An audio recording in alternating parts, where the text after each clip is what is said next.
Good afternoon, good morning, everybody. Thank you for joining us. I know many of you might have been also traveling to Global Privacy Assembly in Korea, and some of you in Japan as well. They've been very busy 2 weeks, and guess what? The topic of data flows has never been more topical and discussed than when we were there as well. So I thought it's really a very good time, and I'm really delighted to have our wonderful panelists here, great group of people who understand this very well, to actually speak about cross-border privacy rules and the multilateral approach to data flow. So let me first of all very briefly introduce them. Shannon Coe is Director of Global Data Policy at the United States Department of Commerce. And has been spearheading global privacy, cross-border privacy rules for very many years. We've got Dona Fraser, who is Senior Vice President at Privacy Initiatives at Better Business Bureau National Programs. We've got Harvey Jang, Vice President, Chief Privacy Officer at Cisco. Rory Malone, Principal Global Privacy, AI, and Security Regulatory Compliance at Cloudflare. And Maciej Piszcz, who is Senior Assurance Program Manager at the TrustArc, and he covers AI and global privacy as well. So a great group of people who are practitioners and have been deploying cross-border privacy rules in their organizations, policymakers who are creating and pushing and evolving these rules, and of course, to accountability agents as well. So before we start with Q&A questions and conversations today, and please keep your Q&A coming as well. Mark will look at it. Just very briefly, those of you who do not know us, I'm Bojana Bellamy. I lead Center for Information Policy Leadership. We are global data and privacy policy think and do tank out of Washington, London, and Brussels. We have been working on the topic of data flows for very many years, including cross-border privacy rules, and our mission is threefold. One, how do we enable fourth industrial revolution and data-driven innovation in a way that also respects and protects privacy and other important interests? How do we build bridges between regulators and industry, policymakers and industry? And how do we finally build bridges between different regions and create rules that are interoperable, that are converging, that enable truly all countries and all people to derive benefits from this modern digital age. If we move on to the next slide, I remember I gave actually a presentation once at the cross-border privacy rules, and I had this sort of PowerPoint where Marcus Haider, our former vice president, created this wonderful slide with sort of bowl of spaghetti, and said, today we really have got a kind of spaghetti solutions of data flows. Look, global data flows has been a major compliance, business, commercial, legal issue for very many organizations who operate globally and for very many years. And why? Well, because data privacy laws restrict and regulate transfers of data from one country to another. Of course, with that, we've got also other rules which are creating barriers. Yet, at the same time, data flows are growing. In fact, flows in data are surpassing flows in services and trade in goods, which is really interesting. 80% of startups are born global today. These are all McKinsey surveys showing over and over again the importance of data flows and the absolute impact on GDP of data flows. So there is no doubt that they've got a real impact on society and economy. And now in the age of AI, more than ever, there is a need to ensure that we can actually share data, use data to develop, deploy, fine-tune these AI models. And they do depend on data which is diverse, comes from different places, represents different cultures, different languages, different diversity, and enables us to have models which are not biased and not discriminatory. So the business case, the technology case for data flows is there, right? However, the barriers keep persisting and the legal uncertainty is growing. And that's not just because Europe has got difficult rules, but there's legal certainty coming from very many countries as well. As I've said, we see companies spending proportionally too much time, I think, on data flows. And I'll be interested to hear from our company representatives what they think. And compliance with data flows is something that everybody has to do, yet maybe we should be putting resources into something that is more important or perhaps more relevant, like privacy by design or, cybersecurity, privacy impact assessments, etc. So the rules on data flows have become too complex. There are numerous mechanisms. Different countries have got different tolerance and acceptance of different mechanisms. Companies, particularly those operating in Europe, are increasingly requested to conduct transfer risk impact assessment, which is becoming impossible for most of them, right? Even the largest one, let alone the smaller one. So the question is, how do we think? How do we rethink? How do we reconceptualize global data flows for the new world that we live in? And how do we find one-stop shop, multilateral solution similar to global privacy rules? And that's really something that we at CIPL, feel very excited about and feel that cross-border privacy rules, being that modern, flexible, multilateral solution, can become a great foundation for the future solving of data flows.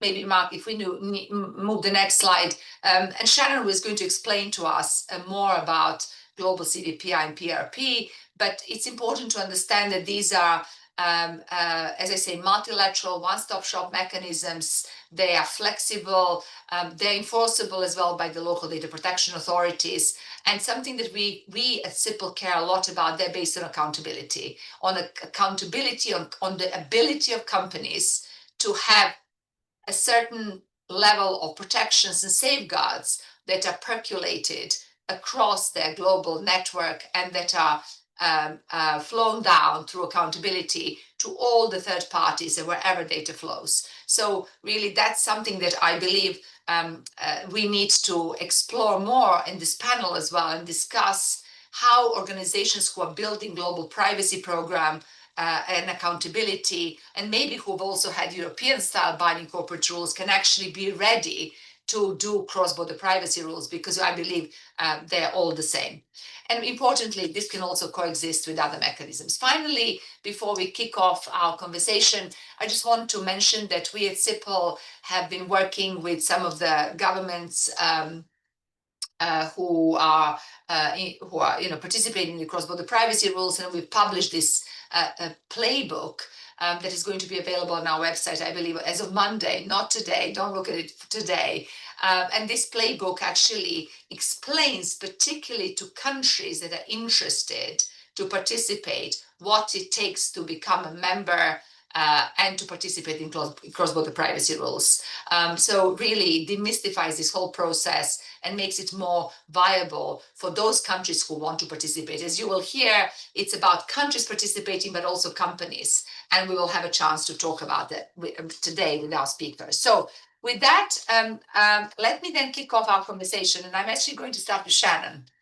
Shannon, you, of course, have been working on this for so very many years. So I'd love to ask you to please explain to our audience, what are global cross-border privacy rules, and how do they really work?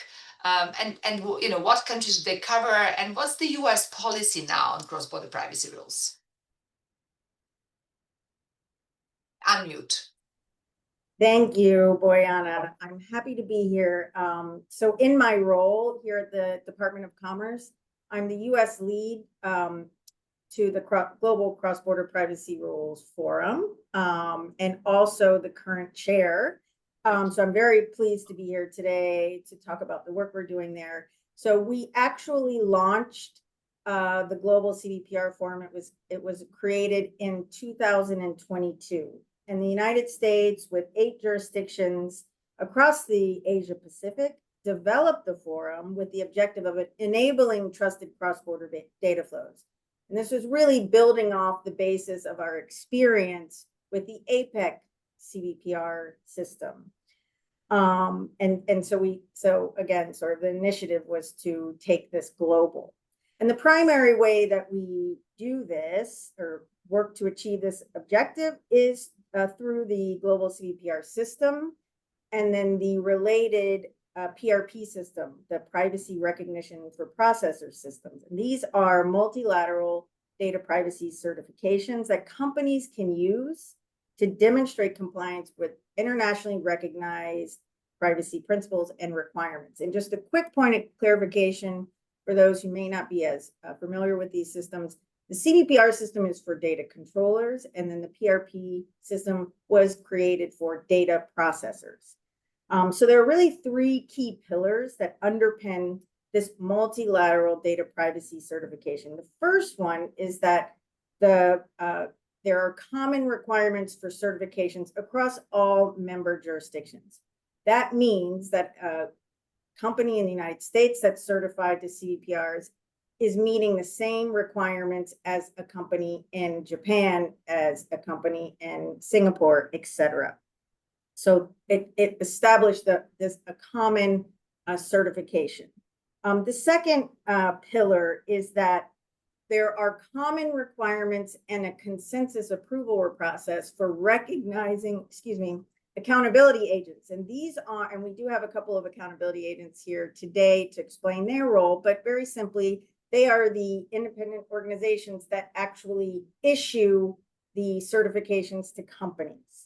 And so there is a process through which all member jurisdictions sort of establish the rules and approve those accountability agents that allows for the domestic issuance of certification. So a US company can go domestically to get a certification rather than having to go to Japan or Singapore.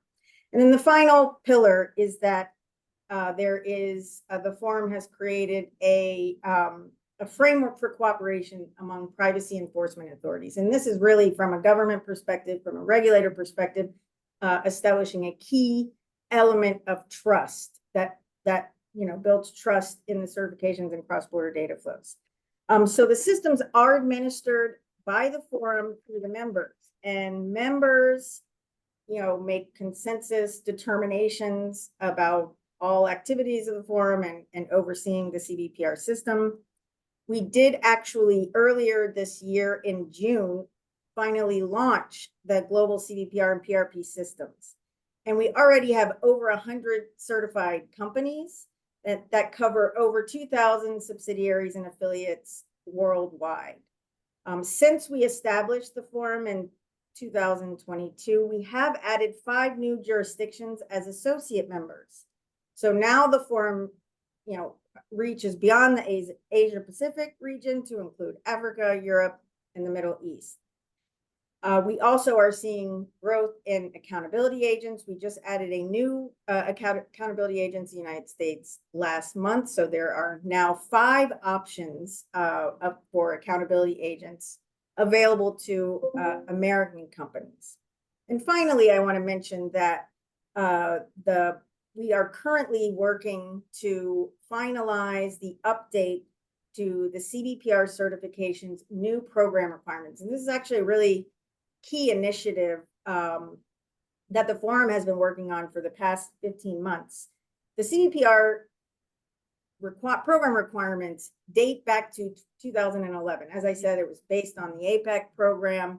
And one of the first things that we set out to do once we established the global system is we wanted to review the program and make sure it's modern, it reflects updates that members have taken in their laws, et cetera, to see how we can enhance the value and the reach of the certification. And I'm pleased to announce that actually we just recently, a couple of weeks ago, agreed in the group on those updates. So we will be rolling those out shortly. And there you'll see that they'll include topics such as children's data, sensitive data, breach notification, risk assessment. So look for that coming soon. finally, just to mention that another sort of key effort that the forum focuses on are twice annual workshops where we bring together governments, regulators, companies, privacy experts to share best practices and discuss practical and effective ways to promote cross-border data flows and privacy, including the CBPR system. So to your question, to wrap up my opening remarks, to your question about, well, why does the United States support the Global CBPR Forum? So just simply put, the US strongly supports trusted cross-border data flows that enable innovation and economic growth, and while also safeguarding privacy, public safety, and free expression. And we really focused on countering unnecessarily burdensome regulations such as data localization that are often justified or on data privacy grounds when we see that there are many ways to actually promote interoperability and trust and data privacy. So we hope to counter those efforts with our work here. And sort of finally, just speaking to our stakeholders, and certainly stakeholders for us here at the Commerce Department, is that we know many of our companies operate across many different markets. And we can't just think about data flows in a bilateral way in such, in the real world. And Boyana, you touched on this in your opening remarks. So we're really promoting the CBPR and PRP systems as a way to facilitate a scalable, reliable, global mechanism for a company operating in many markets around the world to, show best, privacy practices and ensure they can, continue to transfer data in ways that support their business objectives. So maybe I'll stop there. Thanks. That's great, Shannon. And I just wanted to follow and ask you, you talked about 5 associate members, so 5 countries who have recently joined the CBPR. Can you just list them, what countries they are? Yes, so our very first— Quite significant, right? Yeah, definitely. So our first associate was the United Kingdom, which, and since we have added 4 additional ones, Mauritius, Dubai International Financial Center, Nigeria, and oh my goodness, Bermuda. Sorry, Exactly. The list gets longer. My ability to remember my head, but yes, those are our 5 associate members that have joined the forum since we established.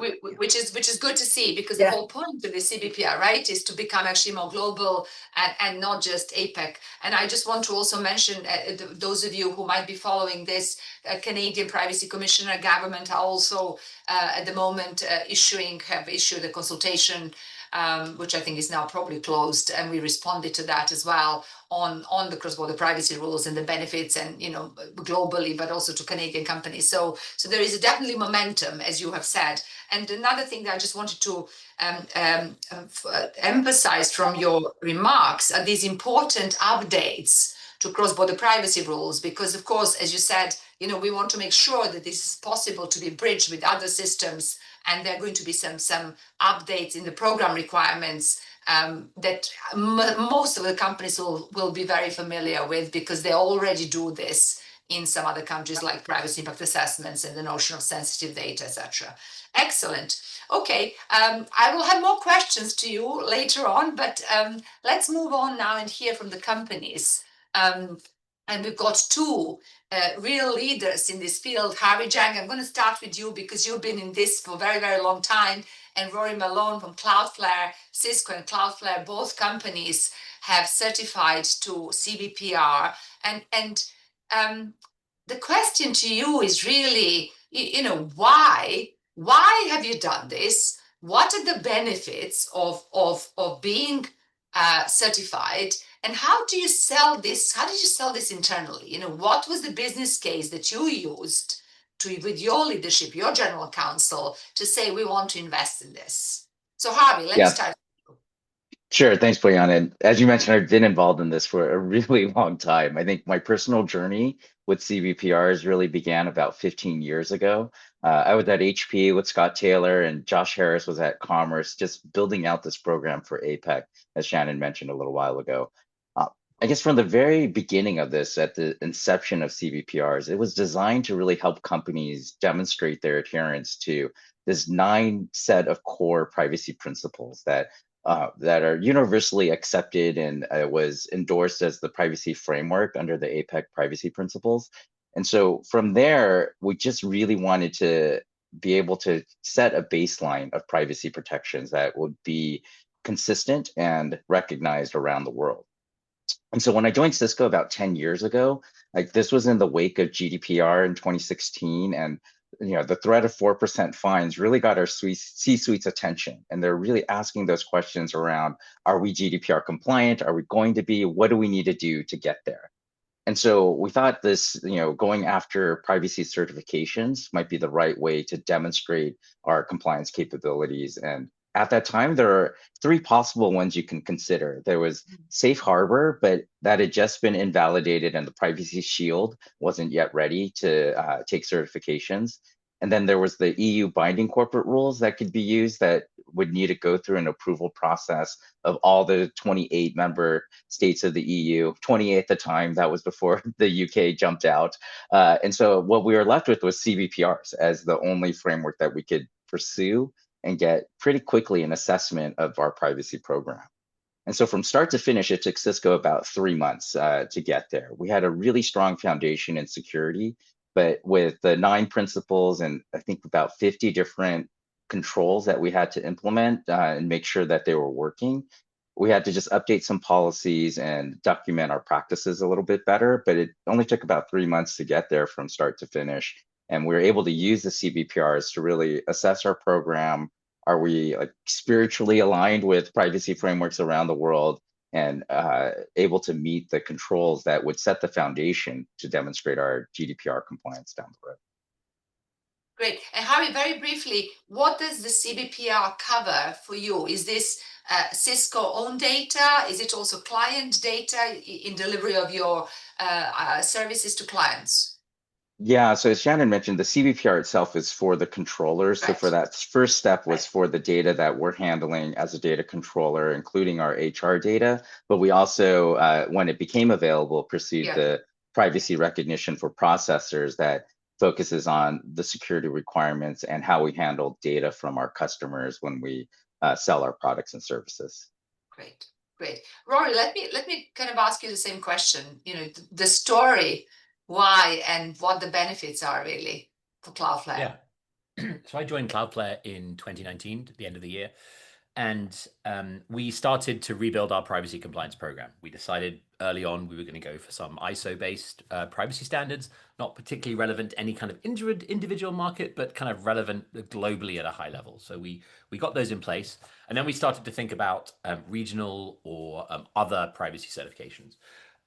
We decided at the time there was the need to have something up and running in Europe for the EU, and so we went ahead and got a cloud code of conduct, which is relevant for the now 27 plus the EEA markets. But really, we had this big gap over the rest of the world. It's like, what can we do to demonstrate to our customers that we are taking their privacy and the data that we're handling for them, we're handling that in a way that meets the promises we're making to them. And I saw that the APEC CBPRs was an option. I then saw that there was this new thing coming, the Global CBPRs, and there was a kind of an important CBPR forum, to Shannon's point before about the events that happen on a semi-annual basis. There was an important forum that happened in London. So I'm based in London. It was really easy for me to go along, and I thought, okay, this is something for us. This is something where our customers deeply care about privacy. They deeply care about the data that they're putting through our global network. How do we demonstrate to them that we are handling that in a way that they would expect? I think of the CBPRs, I think of privacy certifications as a business enabler. Customers may not say specifically, hi, can you give me that certification? But they say, how can you prove to me that you are, you're holding personal data with integrity? How can you prove to me that you're limiting the collection of personal data or preventing harm when it's being used? Those are all principles that are there, right, in the global CBPRs, in the certification and the privacy principles that predate the global CBPR certification. The other thing I think about certification in general and specifically about the program is there's kind of three types of organization, I think. There's organizations that either kind of don't know about privacy regulations or they kind of, willfully discard them. And obviously no one in the market, whether it's regulator, players that play to the rules, etc., are interested in those companies. They're not welcome.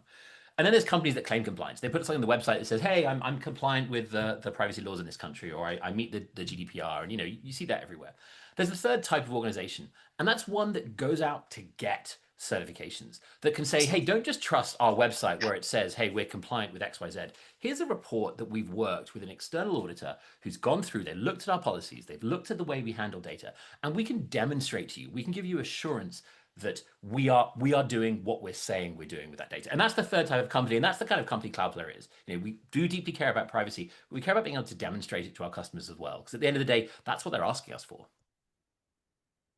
And I love that point. I mean, both of you kind of talked about that, this value of third party being able to assess your program and to give you that stamp of approval. And both of you, of course, are hugely, you're B2B companies. And for you to have that stamp of approval means a lot, right? In your negotiations with clients. I mean, I'd love to hear sort of, do people ask about CBPR? Do they understand what this is? How do they react when you talk about having this program that is certifiable by third party?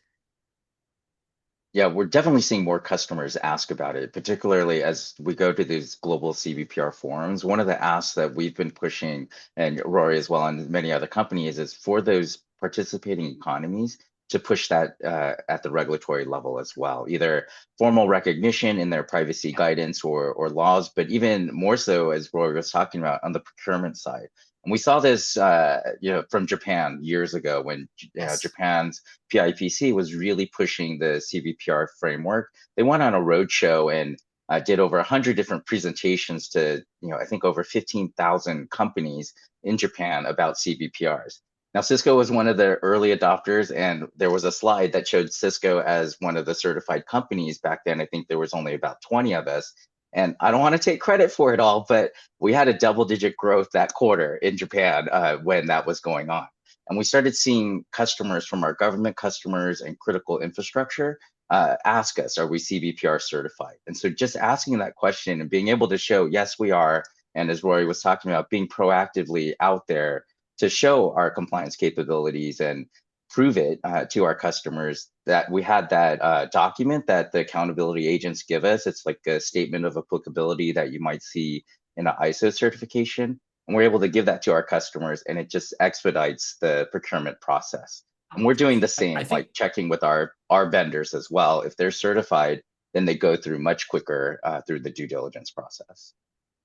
Yeah, I think that point about speed to market is hugely important. If a country joins the global CBPRs, we can have confidence that we have something that meets the privacy rules and regulation in that market. If we open a new office in a market which is already a member of the global CBPRs, that's actually a big vote of confidence for us in the country or the jurisdiction, but also for us in that market. Actually, to Harvey's point before about having both the controller and the processor side, that's the global CBPRs and also the global privacy recognition for processors. We have both. We decided to do both. We didn't necessarily have to. We decided as well that as well as thinking about our customers' data, that's the processing side, we were going to add something new into certifications on the controller side. We hadn't certified any of the handling of our of our employee data before. We had included some of our prospective customers. We had included some of our job applicants because but we never certified. So we actually grew our privacy program slightly so that we could not just meet the requirements, but actually certify that we're meeting the requirements when we handle our employees' data as well. So it gave us a chance to grow internally, as well as demonstrating to our customers and parties externally that we were meeting the standards too. Right. And in fact, this is something that I remember, Harvey, you used to talk to me and others about the value of certification, because once you actually certify to something, the leadership and the top management of the company really starts caring to satisfy that certification, to behave in the way that is consistent with certification. Yeah, because we make a public promise that we'll adhere to this. And so it is a forcing function to make sure our privacy program stays on top of these requirements and more.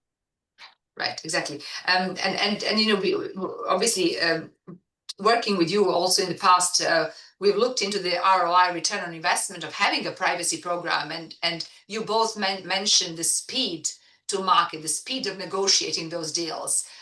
There's no doubt that having the certification and this programmatic approach helps you answer these questions much quicker with customers. And dare say, as a commentator, you know, when we look at the transfer mechanisms, and I love your point of view on this as well. You know, we've got model standard contractual clauses and contracts which are signed, and I always ask myself, is this really what really regulators want? People sign these contracts and put them in a drawer. There's no compliance behind them. There are no controls. Nothing happens. Yes, I mean, they are legal documents, but we've never seen a case where a third party has invoked it, or in fact, even the first part, the parties who signed them. So, you know, how do you see CBPR versus these other transfer mechanisms? Do they coexist?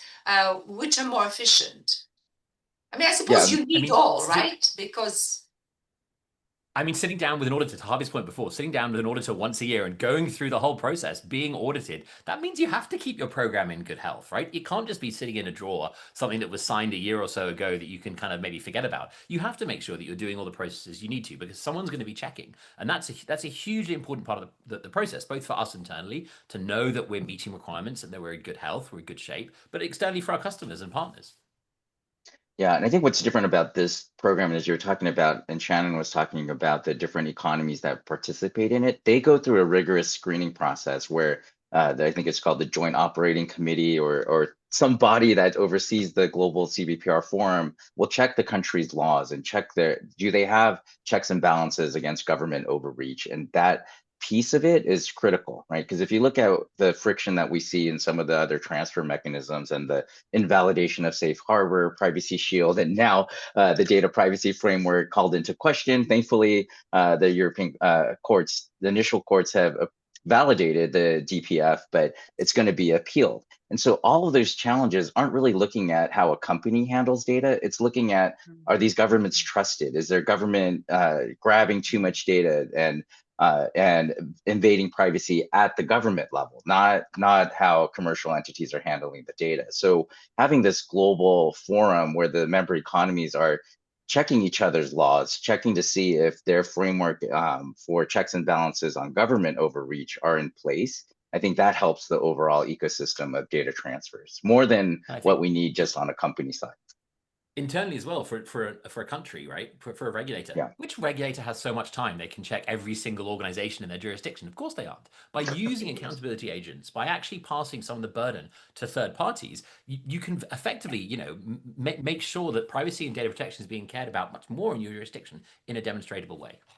Right, exactly. So it's about outcomes. It's about having the effective protections really behind those transfer mechanisms that we all should be caring about, including the regulators, really. And I call that sometimes form over substance. Sometimes we look into form over substance. And in fact, we should be looking into substance much more. Is there a good outcome? Does this transfer mechanism create a good outcome? Well, CBPR does. Anyway, you now mentioned, Rory, these accountability agents, and let's move to them as well and ask Dona and Maciej to explain to us really what is the role of accountability agents. How do you go through the certification process, and you know, how do you assist these organizations in that process? So Dona, why don't you start? Sure. So thank you for having me. I very quickly, I think people have already kind of hit on the point that the accountability agents, you'll hear me say AA because that may save us a little bit of time without having to say accountability agent all day. But obviously, we play a real central role in ensuring that the organizations, the companies, are complying with the privacy and data protection standards, right? So our role is, we are a trusted third-party auditor and certifier for all intents and purposes. So accountability agents, AAs, we review and assess organizations that apply for the certification, whether it's CBPR or PRP. We verify that the company's privacy practices, their policies, and their procedures meet the global CBPR requirements which, as we've already discussed, are aligned with, recognized international privacy principles.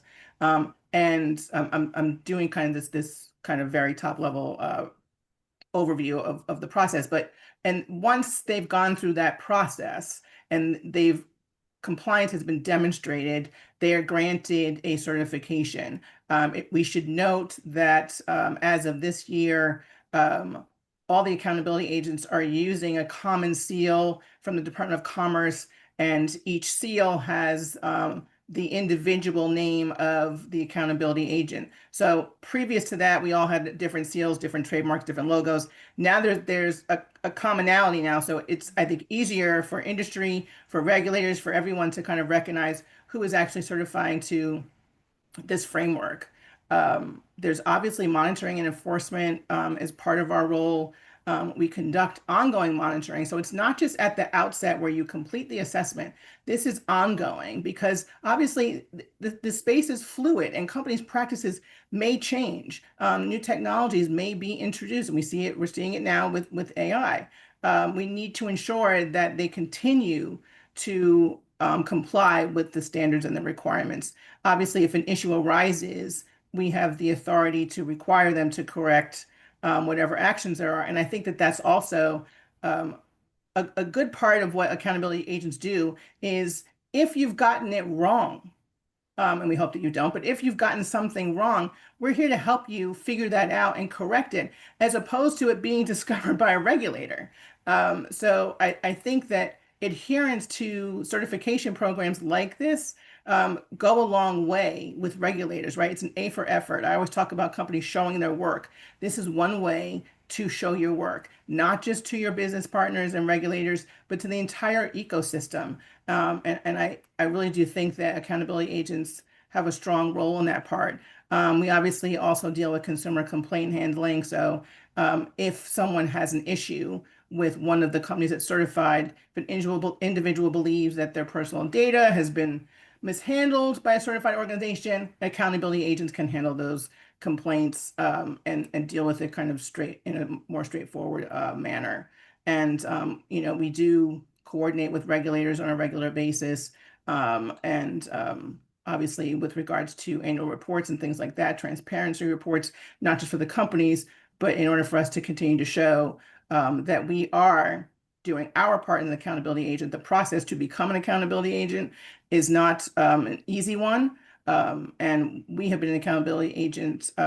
We were the new kid on the block until recently. So we became an accountability agent, BBB National Programs, in 2021.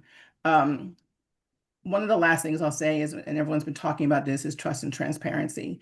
And I think that the independence and the impartial authority that we as third parties can show, I think is extremely important for the companies who choose to do this, right? The implication and the understanding that I always carry with this is that the companies who really want to do the right thing are the companies who are using the forum, are using the certifications, because as Harvey and Rory have stated, in order for them to continue to do what they want to do, they need all the belts and suspenders. It's not just one thing.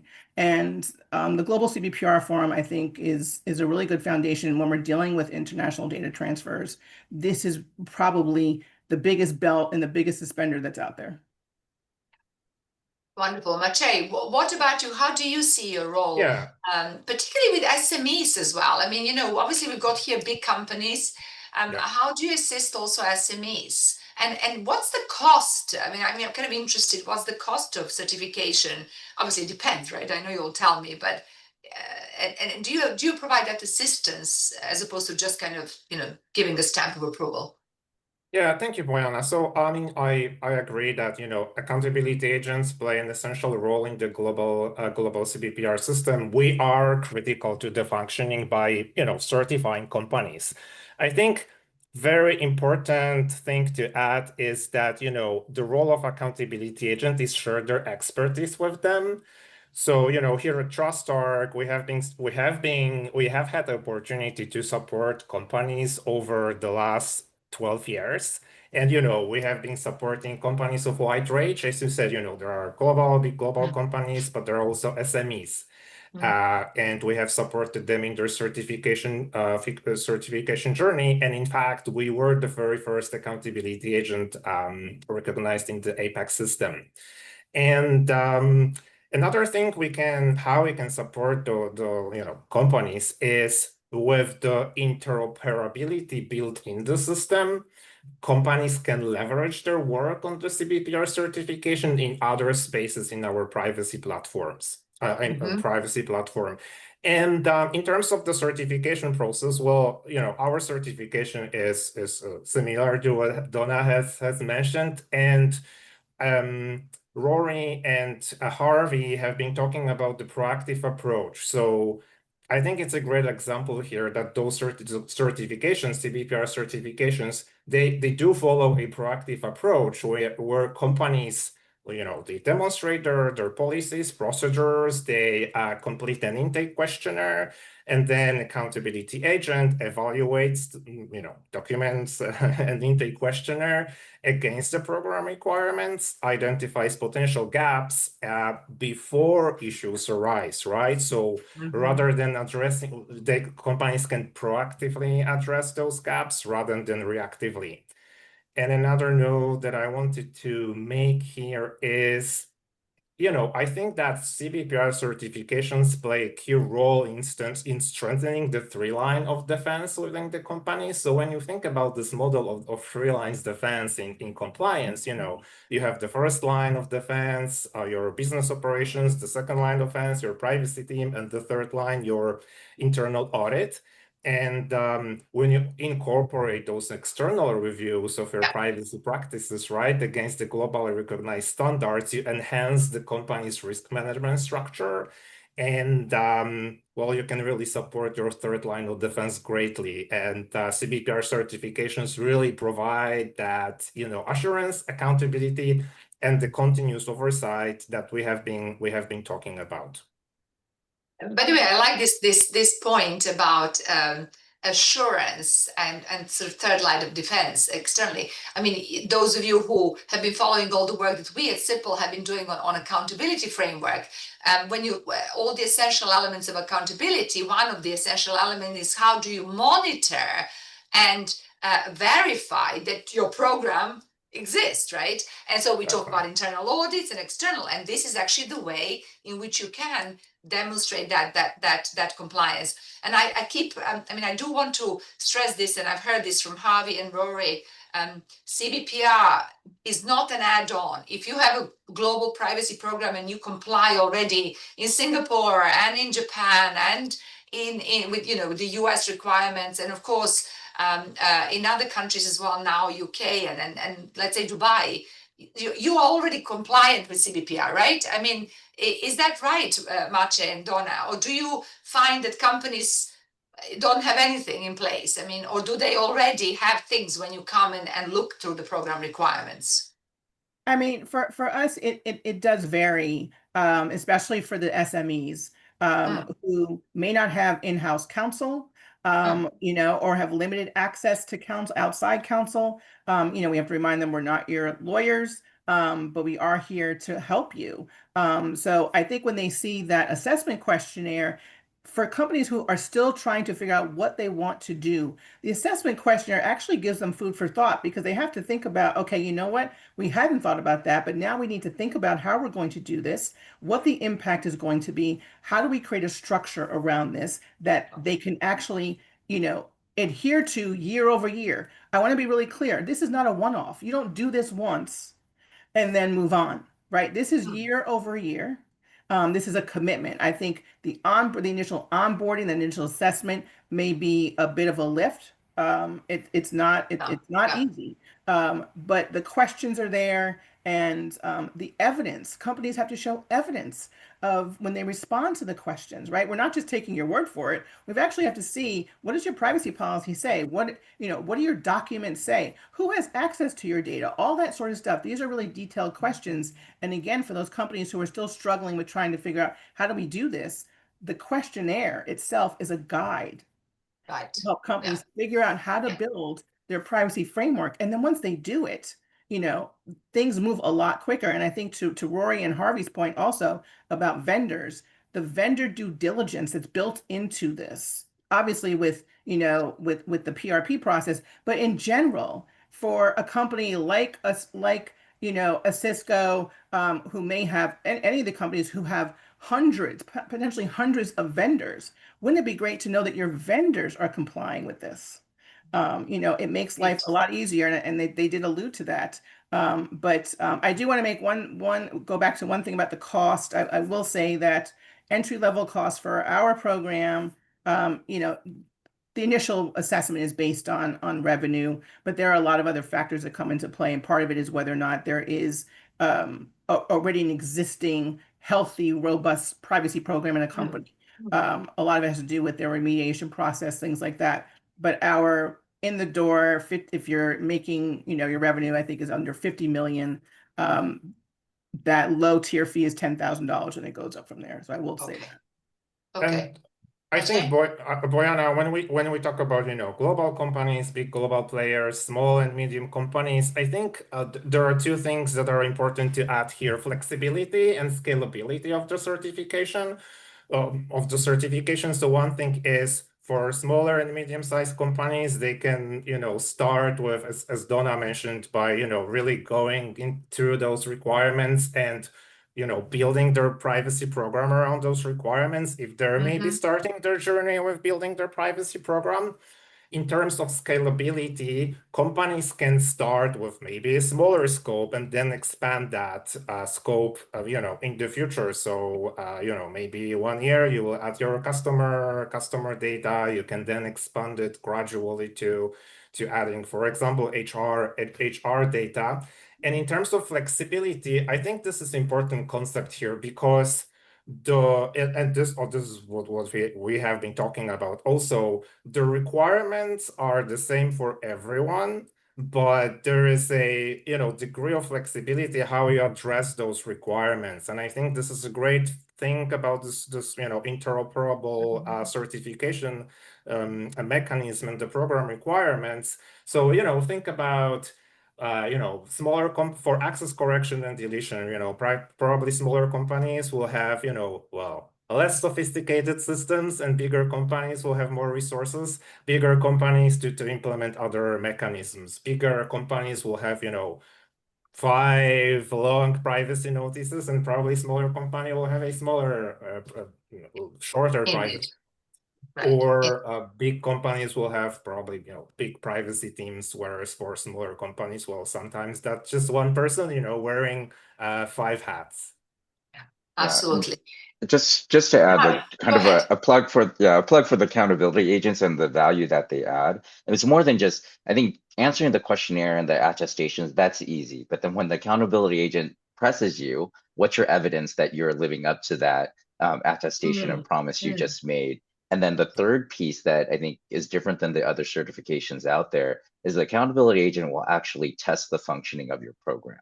And so they go in and you'll do a tabletop audit or assessment, but they will check how quickly are you actually responding to data subject access requests, for example. They'll send a request and see how long it takes to get an answer, and see if that answer is complete enough. So kind of what Dona was mentioning, that they are a check to make sure we're meeting the requirements before a regulator comes knocking, right? And so it gives us that opportunity to prove and test our practices year over year. Yes, sometimes it's painful to go through, but it's important to do that, to test the functioning of your program every year as different things move around. Make sure that you have the core components and that you're meeting all the requirements consistently. Good, great. And I have a question. Actually, we've got about 10 minutes. I want to make sure a couple of questions that I know have been very topical. Everybody's talking about AI. I mean, the whole Global Privacy Assembly was about AI, right? And so how can CBPR also support AI governance? Is there something we can leverage there? I mean, obviously, we need data for AI development deployment. We need data globally. So CBPR can enable that because it's a mechanism for sharing data. But are there any ways in which sort of the CBPR program requirements can be also helpful for AI governance and AI compliance? I mean, I'm interested in what Harvey, you and Harvey and Rory have to say. Shannon, also, has this been discussed at the forum? But I know Laurie Baker is with us as well, who is the Deputy Privacy Commissioner of DIFC, and I know they've been thinking about sort of AI a lot and how this fits with CBPR. So can I ask all of you, or some of you, to sort of comment or give me your answer on this? Who would like to kick off? How can we plug AI into the CBPR? Or AI I can jump in, Boyana, yes, if you don't thank mind. You. We can't see you, but we can hear you. Yes, sorry, I'm in a private home in the UK at the moment, but that's why I wanted to join. It was so important to me. So I wanted to say, so much. This is a really important topic. And I'll just say I'd already signed up for the session, but I saw this topic come up and just had to sort of elbow my way in because we are working on this. And thank you for giving me the opportunity to do so. It's a brilliant program. And as with other colleagues here, we've been participating in the Global Forum since 2022, and we're associates now. And all of that work has been because it's an important option for everyone to consider, not only for global data sharing and data trade, but AI governance. And what we did back in 2023 in DIFC was enacted something called Regulation 10, which includes a certification requirement for certain autonomous and semi-autonomous processing systems that process personal data in a commercial manner and in a high risk manner. So our goal was to find a certification scheme that really you could rely on as core privacy by design in order to do that. So we saw that CBPRs, which we had already recognized, were that kind of assessment tool that people could use for their core privacy program. And we also saw how scalable, multilateral, and truly flexible it could be for small to medium enterprises and so on, but also how tied it was to AI governance. And we know that there's a lot of facets to AI governance, but it really keeps coming back to the data that is being processed and used for learning and so on and so forth. So we made it our certification scheme for the AI governance requirements under that regulation. And also I'll just note that Marcus Hayter, who was previously formerly with CIPL, he made an excellent suggestion as well that when we were in consultation on Regulation 10 to create another part of our regulations around these certification schemes and being basically honest and transparent about them, and not necessarily sort of putting that stamp on your website and saying, like somebody mentioned before, we're certified, or we have this kind of process in place in our company, you can trust us. But to actually hold them to account for that, hold companies to account and say, look, you have to really mean it. And that's where we get our accredited certification bodies, which are similar to accountability agents. And we think that is a great way to actually bring it all together. You have that maker checker sort of situation. You have it for just privacy by design, and data sharing ultimately is what it was created for, but you can use it for AI governance as well, because there's so much of that data going through those systems. So we just connected the dots. Great. Well, and that's great when you have got the flexibility to do that, and when you're a progressive regulator, Laurie, right? So you are actually doing that. And I think companies should be grateful for that, because again, we don't want to multiply compliance. We want to streamline compliance as much as possible. And it really is all the same. It really is all the same if you look at it. Compound and concurrent compliance rather than consecutive compliance. Exactly. It just makes so much more sense. And potentially the CBPRs could be in other jurisdictions that are already certified. For example, if we come to some sort of reciprocity agreement with the Global Forum, for example, could be, Singapore CBPR certified company could simply get Regulation 10 certification in our jurisdiction. If we do a sort of exactly that, compounding and concurrent reciprocity and recognition of what everybody's already done under the CBPR program. Exactly, mutual recognition. because there are too many certifications. I think, I mean, I was in private practice, well, in companies as well, and in my previous role, and I felt even 10 years ago, we had too many certifications. So companies can't keep certifying all the time to new things. So we need a mutual recognition of some of these.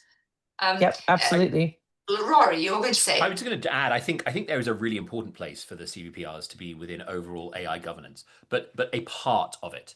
I think when you look at the wider AI governance, you need to think not just about personal data, not just about some of the cybersecurity things that might come into CBPRs, but AI cybersecurity. You might need to think about copyright, right? Those kind of elements aren't today touched on within the global CBPRs. So I think there's a really important place for them, but it's for part. There are many other areas that you need to think about when doing AI governance. Indeed.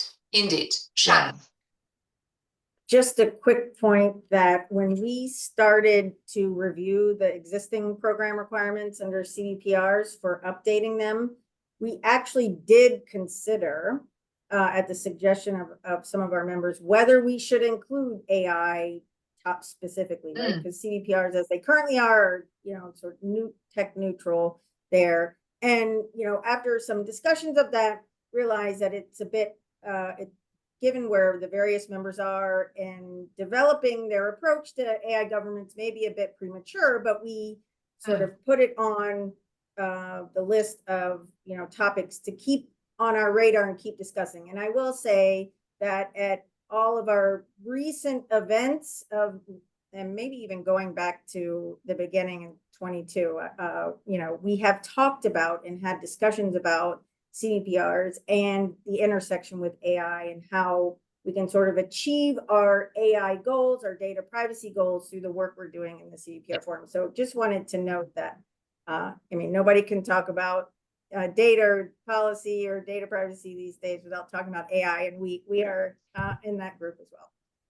Indeed. And in fact, I remember I was at one, maybe it was India or the one before, where I was presenting on this link between AI and CBPR. But to me, really the compelling point was that we need to ensure that data can be shared and transferred for the proper development of algorithms and fine-tuning and deployment.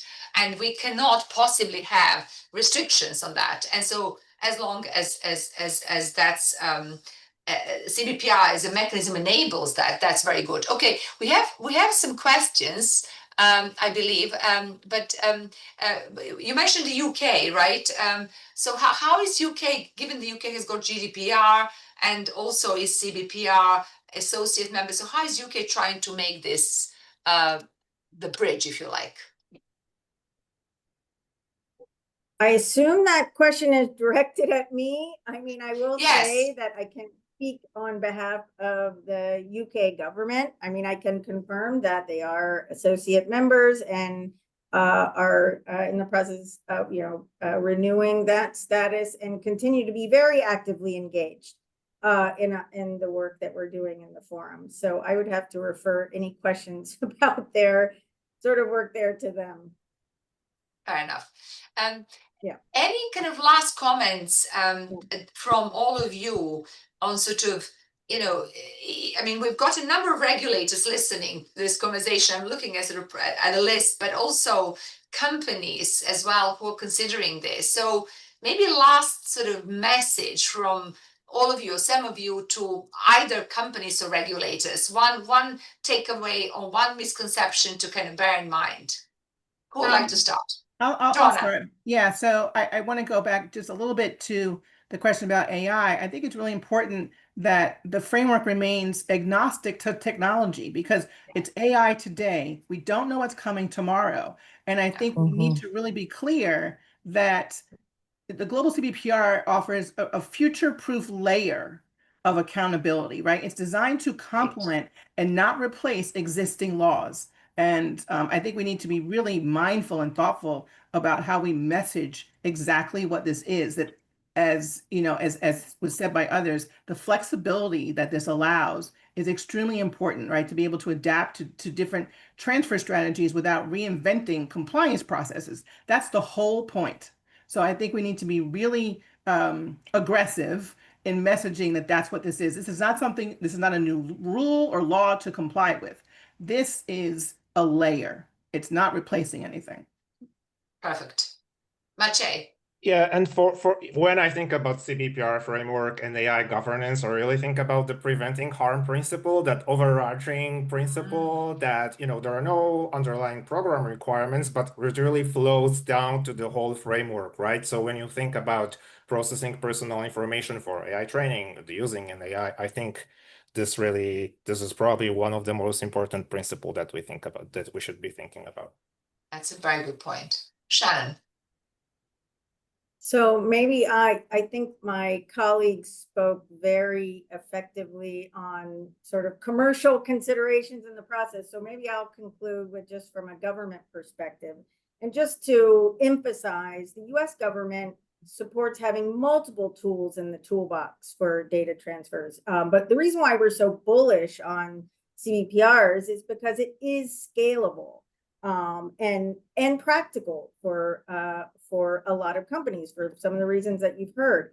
And, we think because the CBPR system is based on internationally recognized principles that go all the way back to the, 70s and 80s that were memorialized in the OECD privacy guidelines, there's really a strong basis for building global interoperability. And then finally, just for the government or regulator folks who are on the line, just to say that the forum, sort of one benefit of the forum is that it provides access to an established network of trusted partners that have shared objectives. You join the forum by, saying you share the objectives of promoting data flows and cross-border data privacy, right? And so we all come to the table with the same objectives, and that really brings a lot of value and makes our work quite productive. So thank you. To your point, data protection authorities of the participating countries are enforcing these rules and working in a common enforcement sort of framework. Rory. One final thing I wanted to say, the cost of entry to the Global CBPR, like the cost to download, it's zero. You can go to the website, globalcbpr.org, right, which is the official website, and download the requirements and have a look at them. You have to pay a subscription fee. You have to pay to get a copy of the standards. It's there. And I was very excited to hear what Shannon was saying with some new updates to the requirements coming. I know they'll be available there at some point when they're ready. And again, that's not going to be charged for. Anyone can go and have a look at them and download. And that's a really powerful, just to democratize, to say how wide the program can be spread. Harvey, last words or advice? Yeah, I was just gonna, this whole program, privacy and CBPRs and all this is just foundational, right? Like it's core. We need to understand our data. We need to be transparent, fair, and accountable in the way we process it, assess the risk and the opportunities and impact. And this is all that privacy has been doing for decades. And so just expanding that out into new areas is it's foundational, as Donna was saying. It's not replacing anything. Indeed, indeed. And I think CBPR as an accountability model also gives us a framework, as Donna has said it, future-proof layer of accountability. I like that. So that we are ready for what comes next. If we expand into another country, we might be okay because we've got CBPR. If we are expanding into a different line of business, well, we might be okay. We maybe need to recertify something, but we already know how to behave. If we are deploying new technologies, and that was a great point. AI is just a new technology. Tomorrow it's quantum. It's a neurotech, right? It's sort of virtual or augmented reality. It gives us the framework and the charter to move faster as well. So I think there are lots of competitive edges for why companies should be doing this. I really want to see many more companies go for this. This is not an additional layer. It's not too costly. If you're doing already compliance today, you are ready for CBPR. So with that, I think we have to finish 5 minutes past the time. So to all of you who joined us, thank you so much. To the panelists, as ever, brilliant. And thank you for all the work that you do on CBPR. And Shannon, I know you're meeting again now in Philippines. So we look forward to even more updates after that meeting. So thank you very much.